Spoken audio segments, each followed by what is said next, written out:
तो साथियों आइए चलते हैं आगे इसी के मत में, इसी विश्वनाथ जी के प्रथम परिच्छेद को पूरा पढ़ने का प्रयास करते हैं, अलग अलग वीडियो में पढ़ने का प्रयास करेंगे। तो देखो, यत्तु ध्वनिकारेण उक्तम, ध्वनिकार ने कहा है, क्या कहा है तो समझिए। यत्तु, क्योंकि ध्वनि यत जो ध्वनिकार रेण, ध्वनिकार के द्वारा उक्तम कहा गया है। क्या कहा गया है? काव्यस्यात्मा ध्वनि ही, काव्यस्यात्मा ध्वनि। उसमें क्या कहते हैं ध्वनि आलोक में? काव्य की आत्मा कौन है? ध्वनि है। ऐसा कौन कहते हैं? विश्वनाथ जी कहते हैं। विश्वनाथ जी नहीं कहते हैं, आनंद वर्धन जी कहते हैं। ठीक हो गया, आनंद संप्रदाय के प्रवर्तक आनंद वर्धन जी क्या कहते हैं? इति काव्य, देखो, यत्तु ध्वनिकारेण उक्तम काव्यस्य आत्मा ध्वनि इति तद किम वस्तु अलंकार रसादि लक्षण स्त्रिदो ध्वनि काव्यस्य आत्मा। अर्थात कहने काव्य की आत्मा ध्वनि है, काव्यस्य आत्मा ध्वनि, काव्य की आत्मा ध्वनि है। इति तद किम, और तो यदि ये ध्वनि है तो फिर इति तद किम, यह क्या है?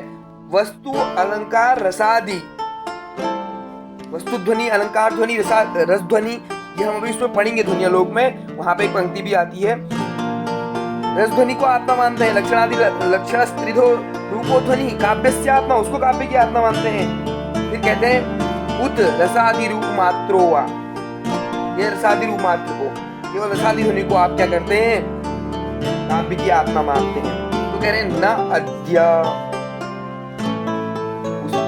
इनमें पहला पक्ष ठीक है, पहेलिका आदौ अतिव्याप्तः, पहेलिका जैसे हमने कहा प्रहेलिका, पहेली, पहेली शब्द हमने कहा, ये आदि वस्तु ध्वनि में क्या हो जाएगी? अतिव्याप्ति हो जाएगी। अतिव्याप्ति कहाँ पे होती है? हमने कहा था ना, जहाँ अलक्ष्य में हम लक्षण करते हैं, अलक्ष्य में जब लक्षण किया जाता है उसे अतिव्याप्ति कहते हैं। अतिव्याप्ति अव्याप्ति दोष कहाँ पे होता है, ये भी समझने का प्रयास करेंगे।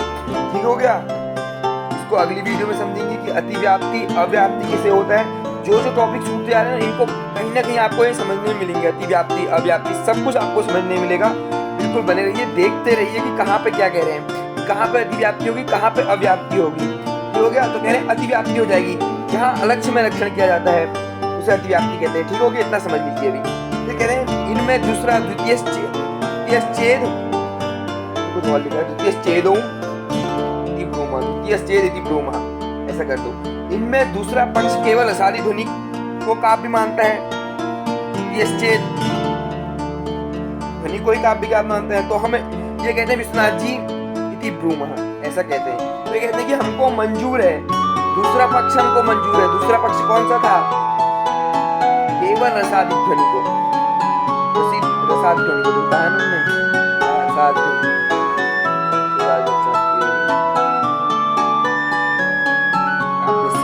काव्य की आत्मा को ध्वनि मानते हैं। और ध्वनि कैसी है?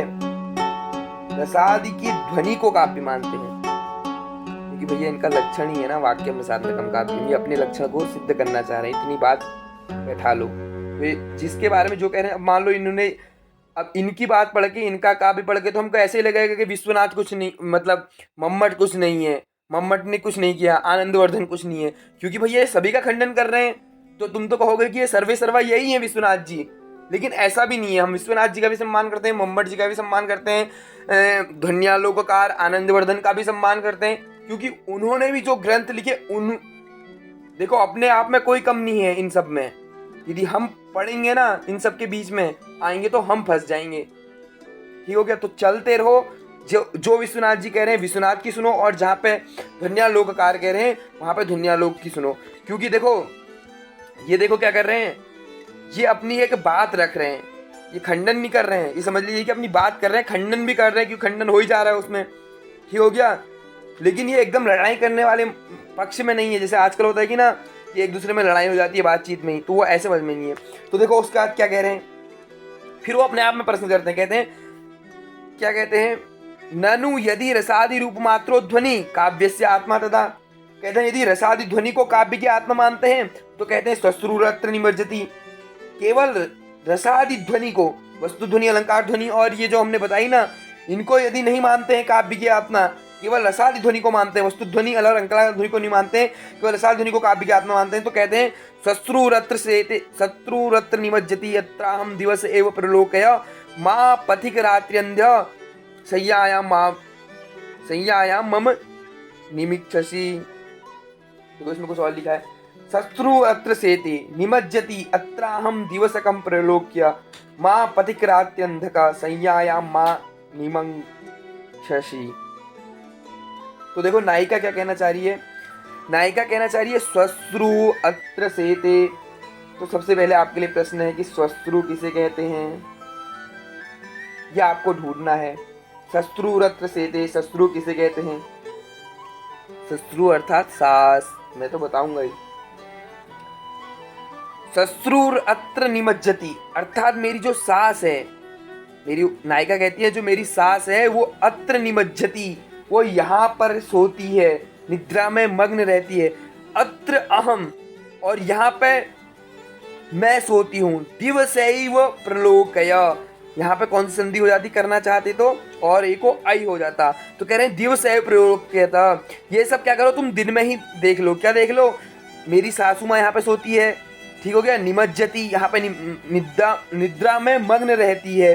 अत्र अहम, और यहाँ पे मैं सोती हूँ। दिवस एव अवलोकयतु प्रलोक्य दिवसैव अवलोकयतु मां पथिक रात्रि अंध, और हे पथिक रात्रि के अंधक पथि संज्ञायाम मम निमक्ष्यामि अर्थात निमक्षसि।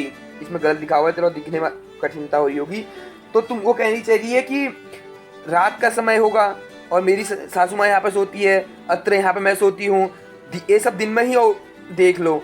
माँ पथिक रात्रि अंध, रात्रि के अंधे पथिक संज्ञायाम मम निमक्ष्यामि निमक्षसि अर्थात तुम मेरी संज्ञा में ही मत आ जाना, अर्थात मेरी संज्ञा में ही आ जाना, ये वो कहना चाह रही हो रही है। तो देखो इत्यादि स्थल में वस्तु मात्र व्यंग्य होता है, और वहाँ कैसे काव्य का व्यवहार होगा वो जबकि कहती है, क्या कहती है? शत्रु रत्र सेते निमज्जति यत्राहम। देखो कहा तो उसने क्या है कि यहाँ पे मत आना, निषेधात्मक है, लेकिन वो कहना क्या चाह रही है? अत्रैव आगच्छतु, तुम यहीं पे आना, इसी बिस्तर में आना, कहीं मेरी सासू माँ के बिस्तर में मत गिर जाना। ये वो नायिका उसमें कहना चाह रही है। देखो यहाँ पे क्या हो रहा है? तो देखो इति आदौ, अब कहेंगे आगे विश्वनाथ जी क्या कह रहे हैं, क्योंकि हम विश्वनाथ जी को पढ़ रहे हैं ना, उनको समझना जरूरी है। तो कह रहे इत्यादौ वस्तु मात्र व्यंग्यत्वे कथम काव्य व्यवहार इति चेत, ये वस्तु मात्र ध्वनि का उदाहरण होगा ना। तो देखो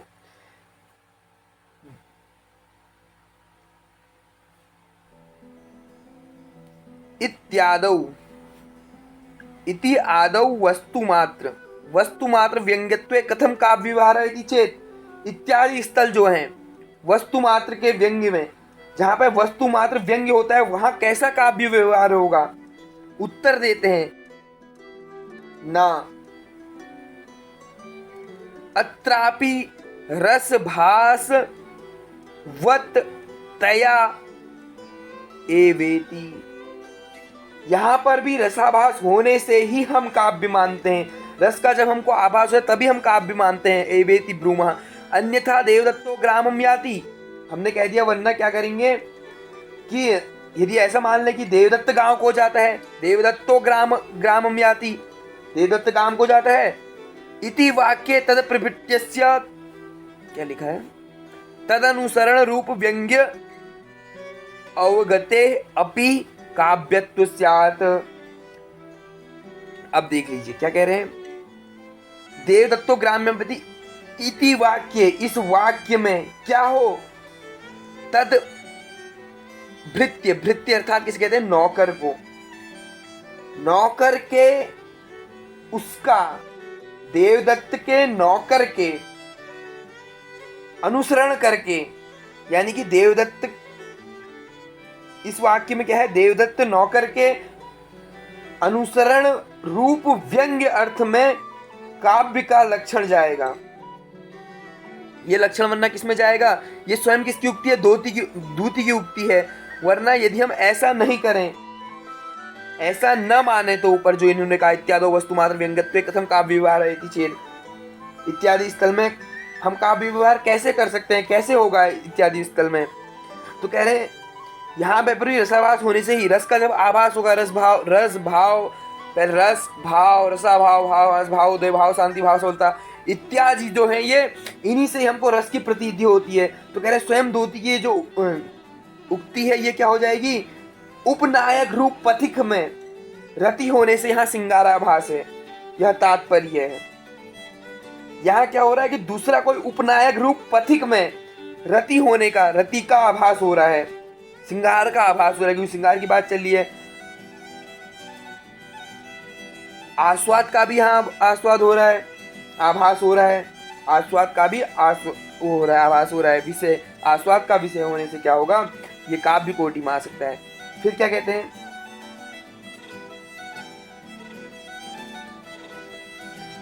हमने कहा ना देवदत्त ग्रामम याति इति वाक्य तद्विवृत्तिस्य तदनुसरण। अब समझ लीजिए, यदि मान लिए इस वाक्य में देवदत्त क्या है, नौकर के, उसका अनुसरण जो व्यंग्य अर्थ में काव्य का लक्षण जाएगा ना, यदि ऐसा ही हो तो कहते हैं कि क्या हर्ज है, ऐसा कहना नहीं चाहिए। क्योंकि देखो क्या कह रहे हैं,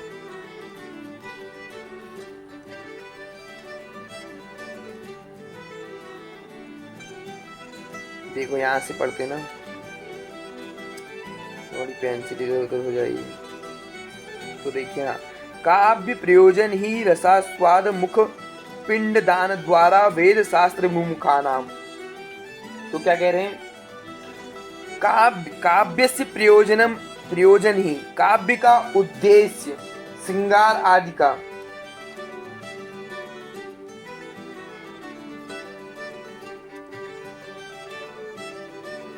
पहले इतना समझ लीजिए, ये मत समझ लीजिएगा कि देवदत्त जो हमने ऊपर कहा कि देवदत्तो ग्रामम याति, ये काव्य लक्षण हमने मान लिया, इस प्रकार काव्य लक्षण हो सकता है। फिर उन्होंने क्या कहा, ऐसा न माने तो ठीक हो गया, अन्यथा ब्रूमः तो ऊपर चले गया, अन्यथा। तो देखिए यहां समझने का प्रयास करते हैं, क्या कहा, काव्य से प्रयोजनम ही रसास्वाद मुख पिंड दान द्वारा वेद शास्त्र मुखानाम, वेद शास्त्र से विमुख हुए हैं। ठीक हो गया। तो क्या कह रहे हैं, ऐसा उद्देश्य रसास्वाद मुख पिंड, रसास्वाद कहा श्रृंगार आदि रस का आस्वादन रूप, मुख पिंड दान द्वारा,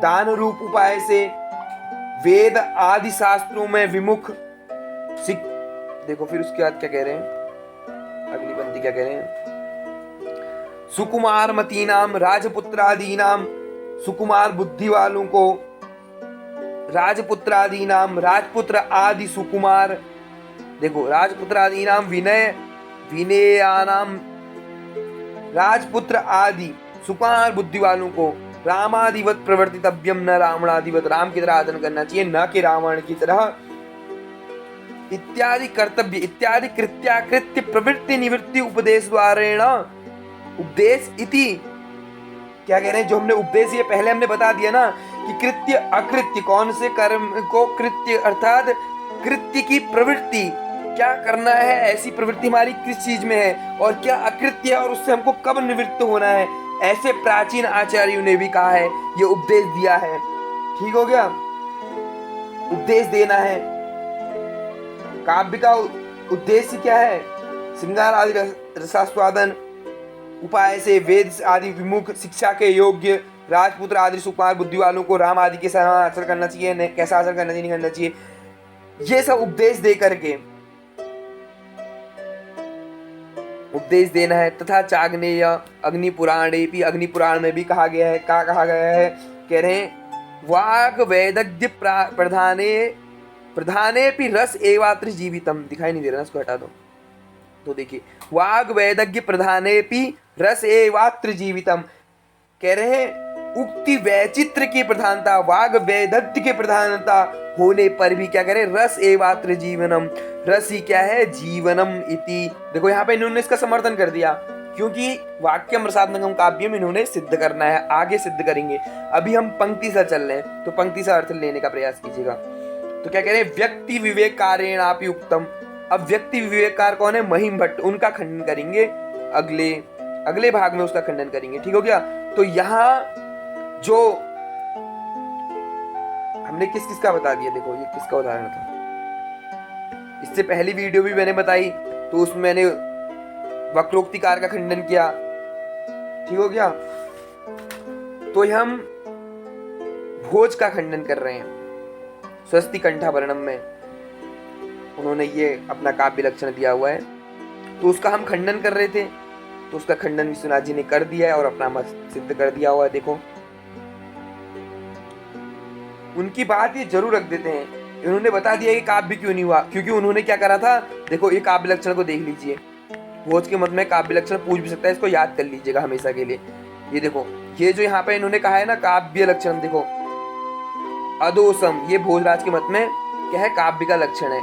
ये काव्य लक्षण में उन्होंने कहा कि अदोसम गुणवत काव्यम, गुण से युक्त होना चाहिए, अलंकार है अलंकृतम, अलंकारों से अलंकृत होना चाहिए, रसान्वितम कवि कुर्वन्, ऐसे रस से अन्वित जो कवि जो काव्य की रचना करता है उससे वो क्या करता है, प्रीति अर्थात कीर्ति, और प्रीति अर्थात आनंद, कीर्ति अर्थात यश विंदति अर्थात प्राप्त करता है। तो ठीक हो गया। यहाँ पे हम क्या नहीं कर सकते, इन नामों का प्रयोग कर ही नहीं सकते हैं, वो ऐसा कहते हैं। तो उन्होंने खंडन कर दिया। ठीक हो गया। उसके बाद हम आगे बढ़े थे। ये हमारा था ध्वन्यालोक की वीडियो थी, ध्वनिकार का खंडन। ध्वनिकार का हमने पक्ष रख दिया क्योंकि हम ध्वनिकार की बात कर रहे थे। यहाँ से हमने ध्वनिकार का वीडियो बनाना शुरू करा, क्योंकि समझना आपको पिछले वाला भी है, इसलिए मैंने पिछले वाली बात भी बता दी। ठीक हो गया। अब देखो यहाँ से हम अगली वीडियो में पढ़ेंगे व्यक्ति विवेककार अर्थात महिम भट्ट का खंडन। उनके मत में क्या विश्वनाथ जी कहना चाहते हैं, क्या अपना मत रख रहे हैं। ठीक हो गया। यहाँ से कल पढ़ेंगे व्यक्ति विवेकारेणापि उक्तम काव्यस्यात्मनि अंगिनी रसादि रूपे न कस्य चिन्मति चिद्विमति इति ध्वनिकारेणापि उक्तम। देखो ये तो मुझे लगता है, हाँ, यदि व्यक्ति विवेककार का भी हम खंडन इसी में ऐड कर दें, अगली वीडियो में नहीं करें, तो देखते हैं कि आगे कितना बचता है। यदि आगे ज़्यादा विषय नहीं बचेगा तो कोई नहीं, अगली वीडियो में व्यक्ति विवेककार जो महिम भट्ट हैं उनसे लेकर के पूरा हम आगे तक कर देंगे। तो देखिए वो कह क्या रहे हैं, व्यक्ति का विवेक कारण, ये यहीं की बात है, इसको यहीं पे रखते हैं। व्यक्ति विवेक कारेण आप युक्तम, व्यक्ति विवेककार ने भी कहा है, क्या कहा है,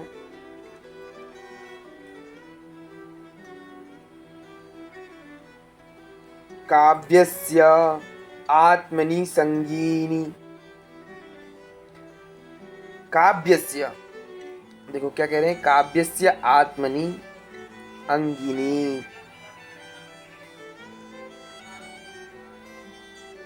काव्यस्य आत्मनि, काव्य के स्वरूप में, अंगिनी रसादि रूपे कस्य न चिद्विमति, अर्थात रस आदि, काव्यस्य आत्मनि, काव्य की आत्मा क्या है, रस, अंगिनी काव्य के, ये कहना चाह रहे हैं। देखो इस पंक्ति को समझते हैं, व्यक्ति विवेककार ने क्या कहा, काव्यस्य आत्मनि, काव्य के स्वरूप में क्या कह रहे हैं, अंगिनी, संगिनी इति अपाठ, ऐसा पाठ भी मिलता है संगिनी, लेकिन यहाँ पे क्या है, अंगिनी, संगिनी भी हमको पाठ मिलता है। तो रसादि रूपे संगिनी, रसादि नाम ध्येय,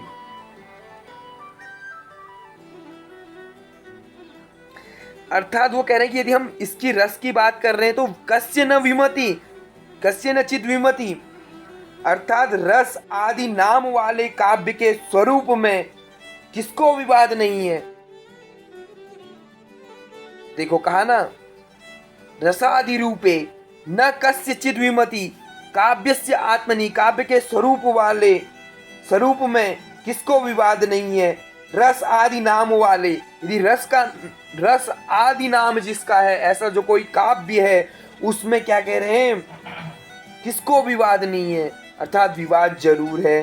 फिर कह रहे हैं व्यक्ति विवेककार महिम भट्ट ने भी कहा है, क्या कहा है, विवाद नहीं है, ये कहा है। उसके बाद कहते हैं ध्वनिकारेणापि उक्तम, ध्वनिकार भी कहते हैं, क्या कहते हैं, नहीं कवेः इति वित्तमात्र निर्वाहेण आत्म पदलाभ मुझे दिख नहीं रहा ना यहाँ, कभी कभी नहीं दिखता है तो पुस्तक में भी देख लेता हूँ। पदलाभ कह रहे देखो, इतिवृत्त कवेः इतिवृत्त अर्थात कवेः इतिवृत्त अर्थात इतिवृत्त चरित्र, कवि का चरित्र, कह चरित्र मात्र लिखने से, कवेः इतिवृत्त मात्र निर्वाहेण, कवि का चरित्र मात्र लिख देने से कवि को कवि पद की प्राप्ति नहीं हो जाती। अर्थात यदि मान लो हमने कवि है, कोई आजकल के जमाने में चाहता है कि मैं कवि बन जाऊं, ठीक हो गया, तो वो क्या करे, खूब अपने बारे में क्या कहते हैं एक दूसरे से लिखवाए किताब में, खुद ही लिख दे, किताब लिख दे, अपने बारे में लिख दे, बड़ा चढ़ा के विशेषता लिख दे, तो क्या हो जाएगा, उसको कवि पद प्राप्त हो जाएगा क्या, उसके अंदर काव्य रचना करने की शक्ति आ जाएगी? तो नहीं होगी यदि खाली नाम रख देंगे। ठीक है, तो कह रहे नहीं कवेः इति वृत्त मात्र निर्वाहेण आत्म पद लाभ, उसका कुछ लाभ होगा, कवि को कविवत की प्राप्ति होती है, क्योंकि चरित्र मात्र सिद्ध। देखो उसके बाद क्या कह रहे हैं, लाभ इतिहासोदयरेव तत्सिद्धि इत्यादि, क्योंकि चरित्र मात्र की सिद्धि किससे सिद्ध है, इतिहास आदि सिद्ध है, हमारे पुराणों से सिद्ध है। ननु तर्हि, आगे देखिए क्या कहते हैं, ननु तर्हि प्रश्न करते हैं। विश्वनाथ जी क्या है ना, आपस में बहुत प्रश्न करते हैं, क्योंकि इनको अपना इनका प्रयोजन तो यही है, समझ लीजिए विश्वनाथ जी का। यदि विश्वनाथ जी के प्रथम परिचय को पढ़ेंगे तो लगेगा ऐसा कि इनका प्रयोजन तो यही था कि इन सब का खंडन कर दूं और अपना क्या है काव्य लक्षण सिद्ध कर दूं, लेकिन इनका प्रयोजन पढ़ लिया है हमने, चतुर्युग फल प्राप्ति, यही इनका प्रयोजन है, ठीक है, अन्यथा नहीं लीजिएगा। तो कहते हैं ननु तर्हि प्रबंध अंतर्वर्ती नाम के पांचिन नीरसानाम पद्यानाम काव्यत्वम न स्यात् इति चेद, अर्थात रसयुक्त वाक्य ही काव्य होते हैं, तो प्रबंध काव्य के भीतर कुछ नीरस पद्य भी काव्य होंगे। इसका उत्तर खुद ही देते हैं। फिर कहते हैं पद्यों के भीतर रहे हुए रसावत पद्यांतर्गत, देखो लिखा है ना, रसावत पद्यांतर्गत नीरस पदानाम इव पद्य रसेना, पद्यों के भीतर रहे हुए कुछ नीरस पद जिनमें रस नहीं है, ऐसे पद क्या करें, उस पद्य के रस से रस वाले माने जाते हैं। अर्थात यदि मान लो तेसाम तस रस, देखो इतना हमने पढ़ा, तो कह रहे यदि मान लो किसी पद्य में रस नहीं है और कोई नीरस पद्य भी उनके साथ रह रहा है, तो क्या करते हैं, वो जो नीरस पद्य होता है वो भी रस वाला मान लिया जाता है। यत्तु नीरसेषु अपि गुणाभिव्यंजक सद्भावोद, क्या लिखा है, हाँ भावोद नहीं लिखा है, देखो सद्भाव उद्वाप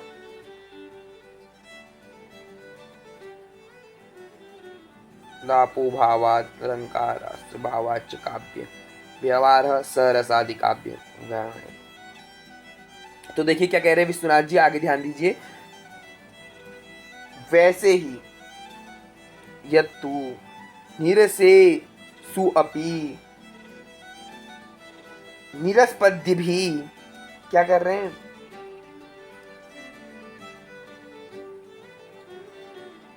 नीरस वाक्यों में भी गुणों के अभिव्यंजक, गुणाभिव्यंजक, गुणों के अभिव्यंजक वर्णों के, क्या कह रहे हैं, नीरस, यदि मान लो नीरस वाक्य में भी गुणों के अभिव्यंजक वर्णों से क्या होता है, होने, अलंकारों के होने से,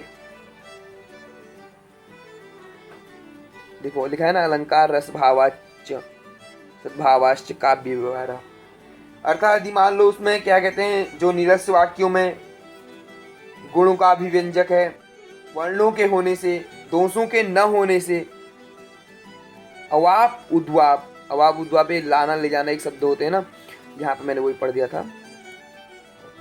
तो कह रहे काव्य व्यवहार, तो वो काव्य का व्यवहार माना जाता है। और फिर क्या कह रहे हैं, स रसादिमत काव्यम, रसादिम अतकाव्य, अतकाव्य तो होगा नहीं, रसादि मत काव्य बंध सौम्याद गौण एव, वह रस आदि युक्त काव्य की रचना की तुलना के कारण क्या हो जाता है, गौण। गौण एव, देखो गौण लिख दिया ना, गौण शब्द अभी तो मैंने देखा नहीं था साहित्य दर्पण में, याद देख लिया पहली बार, गौण गौण हो जाता है। गौण क्या है, लाक्षणिक प्रयोग है। फिर उसके बाद देखो अगला मत क्या देते हैं, अगला क्या कहते हैं विश्वनाथ जी, ये समझते रहो उनकी पत्नी, एक उनकी जो ये कहानी चल रही है ना, उसको अभी सिद्ध करना चाहेंगे कि आगे मैं क्या सिद्ध करना चाह रहा था, वो आपको अभी दिखाएंगे। देखो, यत्तु वामने नोक्तम, वामन ने कहा है, तो वामन के मत का खंडन जो विश्वनाथ जी कहना चाह रहे हैं अपनी बात को सिद्ध करने के लिए, तो उसको हम समझने का प्रयास करेंगे अगले वीडियो में। साथियों आज के लिए इतना ही रखते हैं। वीडियो में मुझे लगता है, यदि आपको लगता है, मुझे भी लग रहा है, कहीं ना कहीं कुछ कमी रह जा रही है, उस कमी को मिलकर पूरा करने का प्रयास करेंगे। और जहां पर नहीं आएगा आप पूछ सकते हैं, टेलीग्राम पर जुड़ सकते हैं, जहां भी आपको जुड़ने का मौका मिले जुड़ जाइए और समझने का प्रयास कीजिए। ये वृत्ति सह व्याख्या सहित आपको समझाया जा रहा है, बहुत कम आपको ऐसी वीडियो यूट्यूब में मिलेगी। तो साथियों बने रहिए, वीडियो अच्छी लगी तो लाइक शेयर सब्सक्राइब कमेंट कर दीजिएगा।